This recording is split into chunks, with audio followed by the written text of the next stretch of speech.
Welcome to Season 5, Episode 4 of the Purpose Pro podcast. Our mission is to connect you to your unique design and purpose. If you love simple and effective ways of leading yourself and others well, this podcast is for you. In this episode, we're really going to break down the problem that we feel like we're solving as an organization, the Purpose Project, Catalyst Collective, and really the whole reason this podcast exists in the first place. And so we're going to take you on a journey. We're going to share a lot of information, some of which might be hard to hear, some of which you might challenge and think there's no way that's true, and we'll provide tons of facts and resources on the back end that you should definitely investigate here.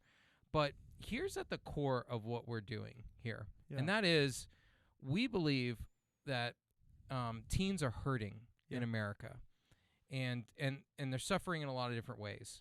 So we want to break that down, but we also want to say we think that it's a mentoring issue. Now, when I say mentoring, you already have immediate picture of what you think mentoring is in your head, but I'm literally gonna turn that upside down, because we think although it's a mentoring issue, it's not the kind of mentoring that you're thinking about right now. The problem is ultimately we have a supply chain issue because there are no mentors, and specifically there are no mentors for teens. However, we have an effective and efficient solution that is working, that is seeing mentoring happen more efficiently and effectively than it's ever happened before, and we are on a path to reach 10,000 students in the next 3 years that desperately need the kind of mentoring that we're about to talk to you about. And so that's it. That's in a nutshell, and I'm going to dive into this by talking about the problem, and that is what exactly are teens facing. We just came across, we're just coming through, about a month or so after another horrific mass shooting. Yeah. And it's one of hundreds that have actually happened since Columbine. Yeah. Not all of them make the news, and I don't know what the quota is, if a certain amount of people have to die before it makes national news, but there's so many other things. There's so many other tragedies that are happening, and I'll say this is not an episode about specifically mass shooting, right? Because it's not a one-issue thing, and we're not here to argue about guns. Although if you ask me personally, there's probably very few situations where an 18-year-old needs an automatic weapon, right? Unless they're in the armed forces or military. Yeah, I do believe that we should look at who gets guns, right? Yeah. But that's a symptom. That's a symptom, right? That's one thing. We've got to trace this thing back to its foundation and start looking at the issue holistically. And when we do, you're going to find that there are 3 things that are really broken at the core. And that is when you look at young people, and this is going to apply to many of us as adults, but specifically young people, they are suffering in 3 core ways. 1, they do not have a connection to their identity. Yep. 2, they do not have a connection to their purpose. 3, they do not have a connection to their sense of belonging. In other words, they're asking 3 questions over and over again and not getting answers. And those questions are, who am I? Why am I here? Where do I fit in? Yeah. And when you've gotten to age 14, 15, 16, 17, 18, 19, and you do not have solid answers to one of those 3 questions, you're in trouble. Yeah, and I've shared this on the podcast before, but one of my favorite analogies for this is times change. The world changes. We had a marketing guru on last episode talking about there's always a next fad. There's always a next expression of marketing. But you look at that through cultural lens, and there's the next big thing, the next interest. But even on a more global scale, a more macro scale, 100 years ago, people didn't know about issues and hurts that were halfway across the globe because the furthest the reach their ears went was 5 blocks, not 5,000 miles.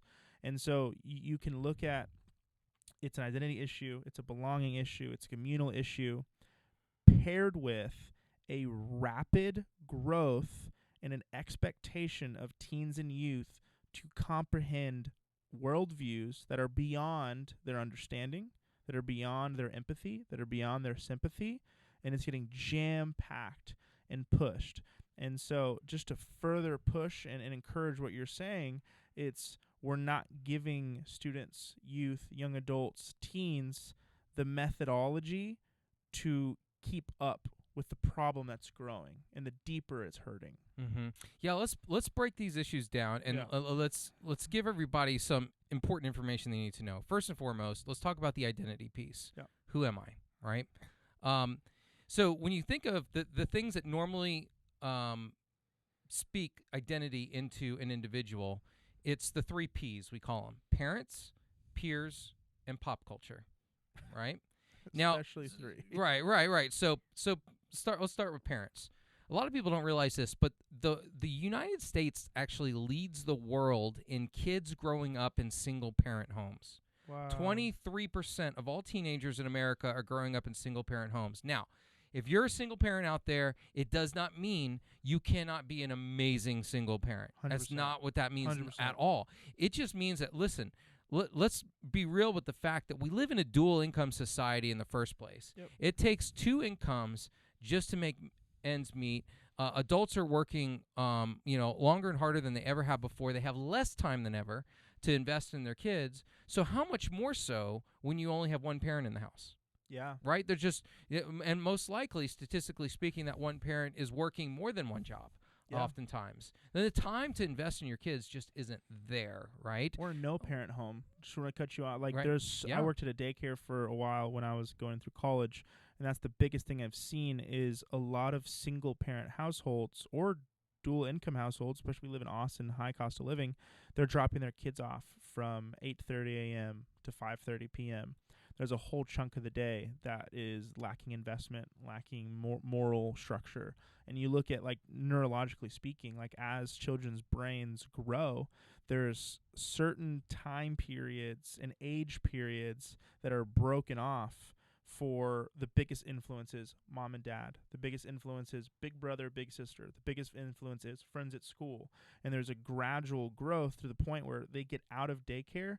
They've already gotten to the point where they're past the parental influence stage. Yep. To where we've leapfrogged those stages to the pop culture. And we're going to get to that. But I'm just saying, like, you're touching on something that, if you really think about it, we're not raising our kids, even with 2 parents. Right. And the question is, okay, where does the parental voice even come from, right? Well, historically, especially in the United States, it used to come from churches, right? Churches were once a central aspect of community. They're a hub, in towns, in cities. And obviously, we're far removed from that. And over the last 15 years, we've seen this mass exodus from church. Over 90% of teens no longer attend church, right? So that's no longer a place where words of guidance are spoken into young people.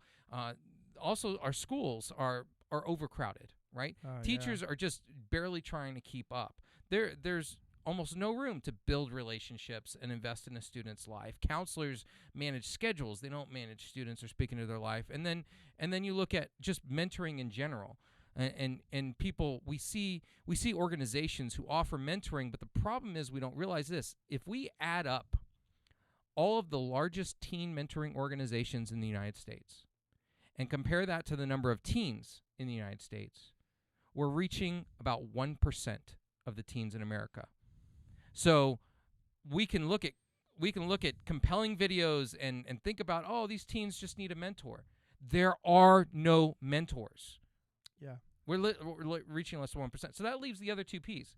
If we're talking about who shapes identity, it's pop culture and peers. And usually the combination of that 2 on social media, where the average teen today is spending 3 hours a day on TikTok, Snapchat, and Instagram. Probably more now, man. Every day. Oh, just the latest stats say at least 3 hours a day.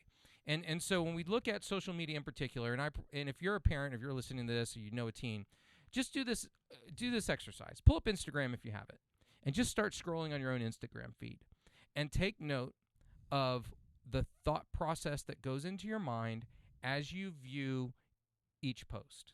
Mm-hmm. Because we teens are growing up in the ultimate comparison culture. Yep. People talk about FOMO, fear of missing out. Yeah, there's FOMO there, but it's a comparison culture. And so every feed is, look at what this person has and I don't. Look, that family went on a vacation. I wish I could be a part of that family. Oh, look at that event. How come I didn't get invited to that event? Oh, look at them. They're crushing it. They're always having fun. I wish I could make fun videos like that. I wish I could sell products like that. I wish I had that many followers. Constantly. Yeah. So let me just ask you this. Teen or no teen? If you spend 3 hours a day window shopping and looking at all the things that somebody else has that you don't, do you think that would screw with your head? 100%. Do you think you would begin to wrestle with things like anxiety, depression, so forth and so on? Right? Yeah, because like you look at this instant gratification culture, right? You look at attention span of teens, and you look at algorithmically, social media is pushing towards smaller and smaller and smaller windows of time that you can keep attention. Why? Because there's value that's being removed from content and from things we're seeing, and it's like you said, it's a mirror. It's a quick fix of maybe a funny video, or it's a quick entertainment, but more than that, it's a lot of, oh man, like that, I wish I looked like that. I wish I was that. I wish I could go on that vacation. And you even look at video games. Video games, like, it's a huge thing. The way video games are structured are changing towards instant gratification. A video game came out a few years ago, and data came out behind it, and I love I'm a nerd about that stuff, where it was like the average, I think a few years ago, was every 13 seconds something happened in a game, an interaction to keep you hooked, because there's no time to think. There's no times to sit. And then games were coming out to combat that, where it's like a minute would go by. And some of those games were successful, others weren't, because it's all being wrapped around rewriting gratification and sales and like ROAS, return on ad spend, and you know what I mean. So yeah. So okay. So the kids aren't getting identity spoken into them. They truly are living in an environment where they don't know who they're uniquely created to be. For sure. Because they don't have those outlets that can speak that into them in a healthy way. It's pulling them away. Right. Yeah. Right. Issue number one. Issue number two. If you don't know who you are, it's really hard to find purpose. For sure. Right? Yes. Right? It's like, why am I here? Yeah. Like, what am I supposed to do? And so, we push education, right? But let's just talk about the real stats behind education right now. Mm-hmm. In the United States this year, of the high school graduates who will go on to college, that's about 60%. Around 60% go to college, 40% don't. But of the and this is what you don't learn. Of the 60% who go to college, only 50% of them will actually finish with a degree. Yeah. And of the 50% that actually finish with a degree, the vast majority of them will find themselves in a completely different career outside of their degree within 3 to 5 years of graduation. Yep. So what is that telling us? It's telling us that kids are graduating from high school with no clue what they want to do. Yeah. They're entering in and finishing college with no clue what they want to do. And they're getting into the workforce, and they're just abandoning everything that they just got tens of thousands of dollars of debt. While changing their major 2 to 3 times. Right. I think you could fact check me if I'm wrong, but like 2 in like 5 students or something crazy like that changes their major at least once. Yes. There is an epic failure that's happening here with our educational institutions, and it starts at the grassroots level when we're young, and it continues on. So it's okay to say that, listen, our educational systems in the West are not set up to really help people understand who they're uniquely made to be and what to actually do with it. Yeah. They're just not, and the stats show it. They do. Now there's this third piece, like belonging, right? Where do I fit in? Which is ultimately, one of the core pain points for young people. And it's if you don't have a grasp on who you are and what it is that you're about, you're gonna have difficulty finding places that you fit in. as a result, one in 5 teenagers are battling a mental health issue now. 1 in 5. Never been this high in U.S. history, ever. 5,400 teens a day are committing suicide. Attempting suicide. I'm sorry. Let me rephrase that. 5,400 teens every day are attempting suicide. Yeah. Now, you just sit in that for a minute. Every day. Today, 5,400 teens attempted suicide. Tomorrow, 5,400 more. And probably because if you look back, I think it's Emil Durkheim. He was a renowned sociologist. He talked about the data in your brain, like how we process things, what we store, what we release, and something about suicide was so traumatic to the point where it locks us up, and it can actually be contagious. Yeah. And so, and you look at the wildfire growth of social media connected to these issues that are very inherent in missing identity, missing purpose, missing community.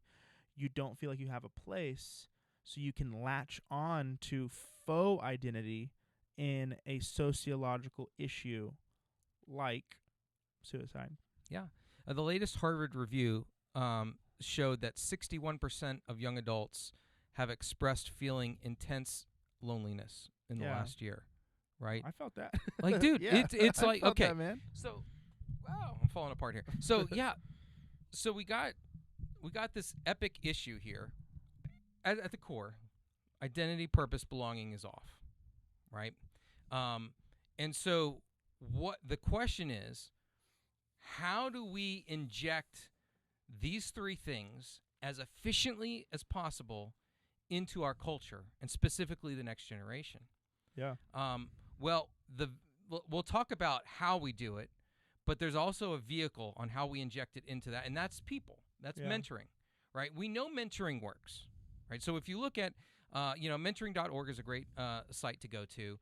A lot of great stats on mentoring. We know that students with mentors are more likely to stay in school. They're more likely to hold leadership positions. They're more likely to mentor. And this is the most interesting thing. 90% of teens who have a mentor are more likely to become mentors themselves. Yeah. So if we want to start a culture of mentorship, then mentoring youth is one of the most important things that we can do. So mentoring works. The problem is, right, there's no mentors. Why are there no mentors? And this is the question nobody's asking, right? Because we say, oh, well, that's for the organizations to go, that's why we have great nationwide organizations like Boys and Girls Club and all these other ones out there. It's like, no. We're not, those guys aren't even scratching the surface of the need. Yeah. So let's drill down on the fact that there's no mentors. Why? 3 common reasons. If I were to ask you right now listening to mentor, you're probably going to tell me one of 3 things. 1, I don't have time. 2, I'm not sure how, right? And number 3, I never had a mentor myself, so it's hard for me to imagine mentoring. Yeah. And, I'm not sure if it would even work. Lack of clarity, lack of understanding. Yeah, totally. And those are so valid. They're so valid. But nobody's addressing those one-on-one, right? So what if, number 1, we stopped asking people to commit to year-long mentoring relationships? Like I think it's cool when I see the commercials and I see the stories about that one dude who met with that one underprivileged at-risk kid, and they maintain their relationship for decades. Yeah. Moving, awesome. Those are freaking unicorns. Yeah. Like, dude, I don't want to disciple my own kids for 20 years, much less somebody else's, right? Yeah. Like, that's intense. And who in our culture can commit to 1 year even? Every mentoring program out there just about has a 1-year minimum commitment. That's a lot to ask. It almost feels like foster care or adoption. Yeah. It's overwhelming. It really, is. really, because imagine, what is it? The average human can only hold up at most, I think, 100 relationships. Again, I say all these stats and stuff. You can correct me if I'm wrong, but if that's the case, those people cycle out. It's not the same 100 people for 50 years. Right. You know what I mean? There's months where you don't talk to somebody. Someone moves. So it's so silly to expect someone who has a job and a mortgage and a wife and a kids to say, hey, every 2 weeks on Wednesday from 5 to 6, you're going to meet with Billy. And it's like, there has to be a better, more efficient, and more optimized way of doing things. Right. And it's almost like our hope was that by recruiting you as a mentor, you're going to replace mom and dad. We need you to be their parent. Weird how we talked about that earlier. Right. Yeah. That's not the goal or the role of a mentor. Think about it in your own life. How many people have uniquely come into your life for a season and given you advice or mentored or coached you in a particular area? Maybe it was on business or handling your finances or giving you marital advice. Mentors come and go. It's 100%. Right? 100%. And so what the wise person opens themselves up to learning. Yeah. Right? But mentors come and they drop nuggets of wisdom that stick. Mm-hmm. And so mentoring is not years of commitment. Mentoring needs to be in and out. It needs to be efficient and effective. And more than that, right? When we put these long-term relationships in play, we're almost saying that, hey, the value here is the relationship. Yeah. And not what's being taught. And that's wrong too. Right? I just because I spent 4 years in college doesn't mean I'm smarter than someone who never went to college. Yeah. I spent 4 years learning nothing. Yeah.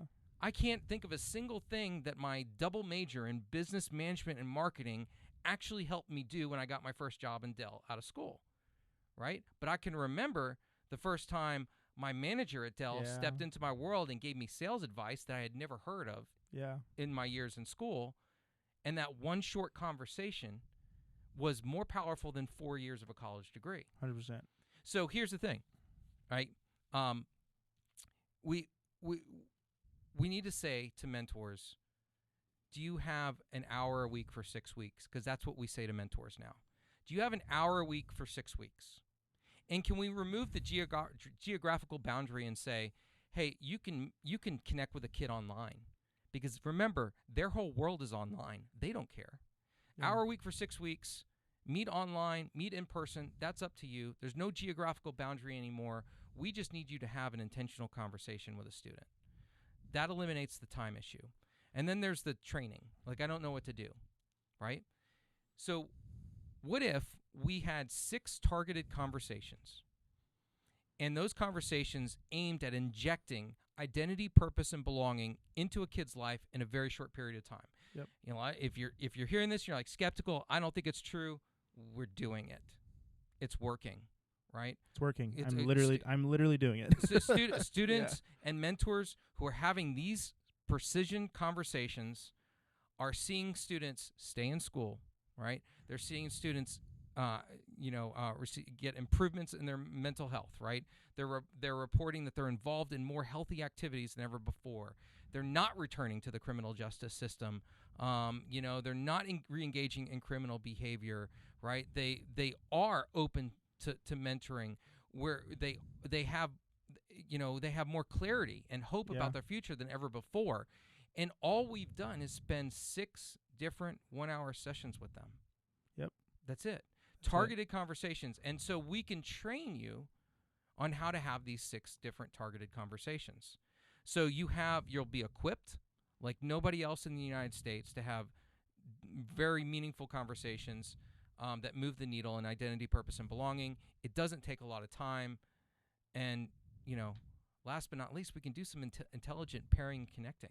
Because a lot can happen in 6 weeks, Joe. Yeah. And, speaking from my own experience, like, the cool part that this episode is being done with us is I was, like, the actual beta for this entire thing.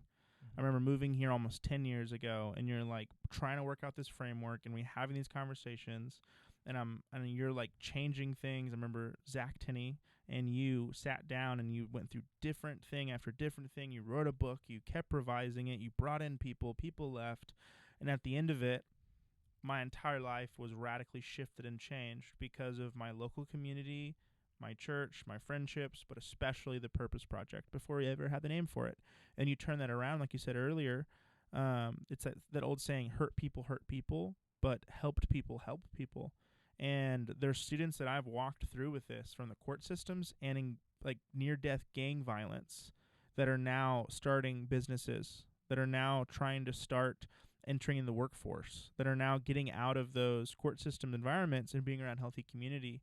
And to the point what you're saying earlier is, and whether having a year-long commitment, if there's 6 weeks of powerful change and stories, there's not an end on it.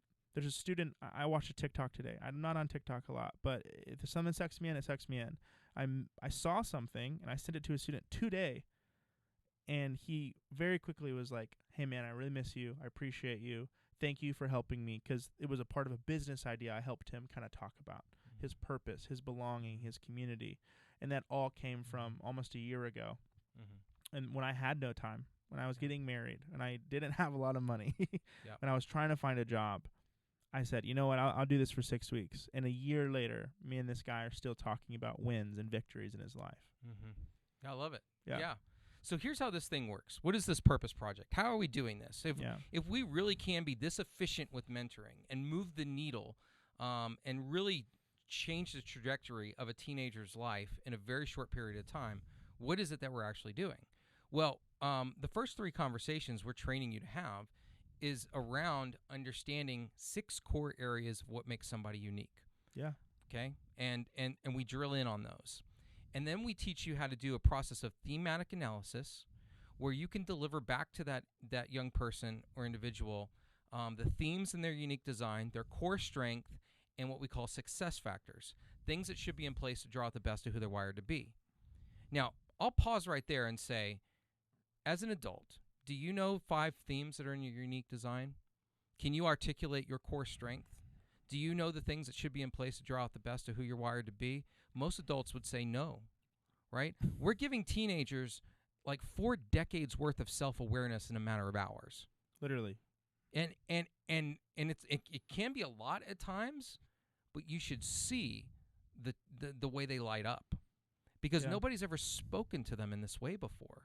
It's like an adrenaline shot of hope and clarity in a matter of hours. And so that's just the first 3 conversations. And then the last 3 conversations are around how do you take who you're uniquely wired to be and actually put it in motion. 100%, yeah. And that's all about using the best techniques that successful people use to make an impact. And it's stuff like SMART goals and SWOT analysis and urgent important matrix, which if you're in the business world, maybe you've heard about those things. If not, you're like, what are those? And they're tactics to take who you're wired to be and put it into motion. And so that's it in a nutshell, right? It's like, man, we're targeting all the core conversations that we wish someone would have had with us as a teen, but never did. Yeah. And even in addition to that, we've had we do workshops with like CEOs and business leaders, and I've had conversations. I've heard stories of people who are decades deep into their career, are successful, are well off, and they've gone through this and they've gone, "Wow, I had no idea that I really loved that." Yeah. Or I've sat down with people at workshops that go, "I don't know," and then when I say, "What do you mean? Like you're successful?" They go, "But I'm successful by their standards, not by my standards, because I haven't thought about what my themes are, my thematic analysis. I've never thought about what drives me, what my purpose is." Right. And if we've had these conversations with people who are in their 50s, what would have happened if someone had that conversation when that person was 16? Instead of being a millionaire CEO, which looks successful, what if they wanted to be a vet? Yeah. What if they want to be a veterinarian? Absolutely. And so the conversations are one thing, and then you might be asking, well, then what happens next? Well, then our organization is there to help tee up those opportunities. Whatever we identify with a student, we're going to help them take the next steps, whether that's guitar lessons or martial arts or video or film or whatever it is. And so our organization maintains a relationship and a connection with the student well beyond the mentoring experience, the Purpose Project experience. And you're also thinking that, to your point, Aaron, as an adult, you're like, oh, I wish I would have had these things. Well, now you're getting to the stickiness of our model. Yeah. Right? because you cannot reach teens without adults. And the way adults say yes to this is that they experience the Purpose Project for themselves.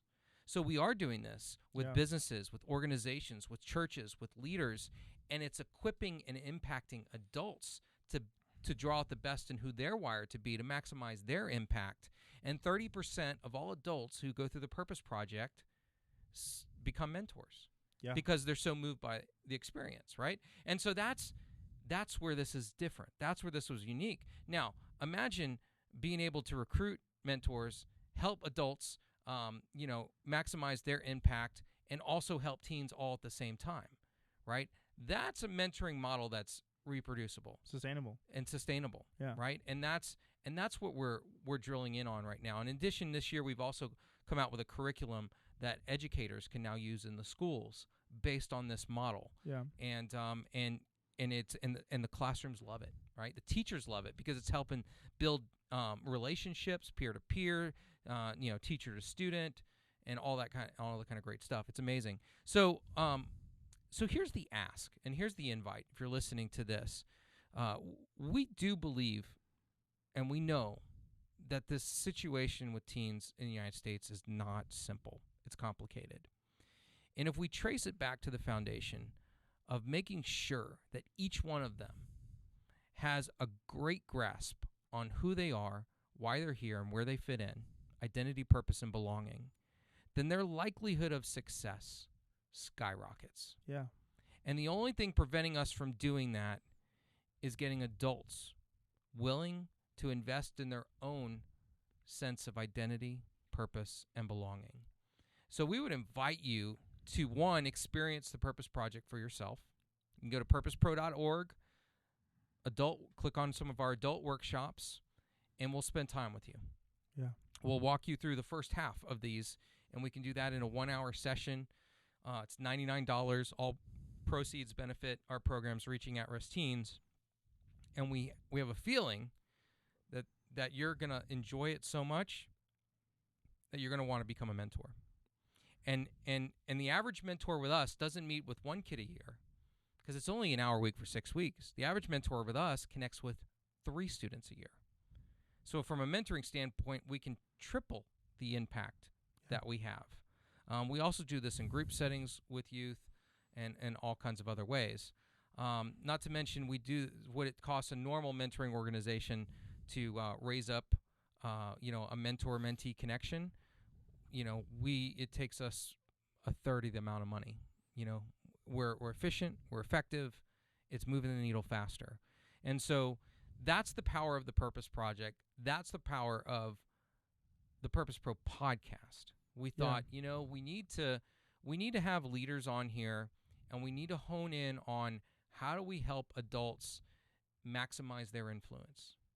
How do we help them lead themselves and others well? Because as they engage with our content and our material, they're more likely to say, you know what, I'd be willing to have some conversations with teens. And just love on them. And just, absolutely. And that's why we do what we do. It's not, it doesn't stop at investment in leadership. And we're 5 seasons deep, right? We've done dozens and dozens of episodes with people who've been a part of Showtime, Emmy Award-winning series. We've had people who are in charge of millionaires, like they're a millionaire of millionaires type thing. And at the end of the day, our whole goal and purpose is to push those people one extra step. It's not just personal fulfillment. It's not just success. It's not just a nice house or getting to do what you love. It's helping a student who didn't have anyone else get to that stage. And if nothing else we've said, this podcast really, really pushes it in. Like, my favorite vision of this, of it, people being hungry for this, is Joe and some of our staff. We went to Florida a few years ago, and there's huge speakers. There's a global, a leadership, and we're tabling. People are coming by our table. I'm doing the song and dance. But Joe did almost this exact talk in a breakout room that was covered in basically hanging sheets, like curtains. And I remember that there was a few breakouts going, and it was a 30-minute talk that Joe definitely stretched to 45 minutes. And every 5 minutes, I saw more and more people leaving main sessions, leaving breakout sessions, leaving the floor, And I turned around and I just walked off from the table, which I probably shouldn't have. And there was so many people that they had to pull the curtains back, and there was hundreds of people gathered around this little mic in this little box saying, "What is this?" And we had a line of people afterwards that said, "Hey, I didn't really know, but 45 minutes later, like, I want to be a part of this." And I live in Mexico, and people that live in Amsterdam, I remember that, and I went, man, it took 45 minutes for them to get convinced. Imagine what they can do with 6 hours. Yeah, absolutely. It's right on. Man, dude, I just want to say that we don't think we have, like, the silver bullet here, right? We do believe, however, that we are offering a different version of mentoring that is really more efficient and effective than traditional mentoring that exists, especially for teens in the United States. Yeah. And that's what we need, because we need to create a new movement of mentors that love the experience, and it doesn't suck up their time, and they can feel like subject matter experts because we're just training them in 6 conversations, and they've used this stuff for themselves, and they're excited about it because they can speak from personal testimony. Yeah. And when that happens, right, you have real synergy. And you will have real momentum, and that's what we're looking for. And so for those of you who are like, I really love what I'm hearing, I'm not in a position where I feel like I can mentor for whatever reason, but I'd like to be involved in some way. Well, on the low end, on the simple end, right, you can sponsor a student to be mentored for $50 a month, right? Yeah. That's nothing. Yeah. I mean, you start there. Yeah. Start somewhere. $50 a month. You can go to purposepro.org. You can sign up for a reoccurring donation, and you can start contributing. And then there's those that are like, no, I want to solve this problem at scale. I want to get behind you. I want to think about, how do we tackle this problem at scale? Well, we're in the process of raising $600,000 because right now we are impacting a lot of people, but we have a staff of 7 people that were all part-time, and everybody's part-time except me. Yeah. And I get paid actually the least out of everybody. That's right? probably true. So we're doing a lot on a little. I would argue we're the most efficiently run nonprofit in the United States. We're in court systems. We're in conferences. We're getting called out to, like, all across the U.S. Absolutely. And we need to build a scalable model, because we're going to reach 10,000 students in the next 3 years, which will make us the largest teen mentoring organization in the state of Texas. And then we got our eyes on the nation, the U.S. globe. Yeah. So, like, let's get involved. Let's check this out. Let's share this podcast. Let's sign up for a Purpose Project if you haven't done that. Maybe you're ready to become a mentor, make a donation, but let's do it. Let's really start to address this need and prevent the next school shooting, because we need to get these kids when they were 14, before the thought of putting a gun in their hand and shooting innocent people ever crossed their mind. Yeah, and that's not just a selling point. That's not just misuse of story or misuse of hurt just for a sale or a $50 donation. That's a thing that, like, we cry about. That's we sit around and, like, the Dude, fire, and we're a nonprofit. Yeah. I'm the executive director. Yeah. I made $24,000 last year. Yeah. So, like, listen, this is about the mission. For sure. Right? We're passionate about this, and when we see something that's working, we're shouting it from the rooftops, and that's exactly what we're doing. So, anyway, it's been a little bit heavier of a podcast, but we're sharing our hearts, man. We're just opening up. We're being real.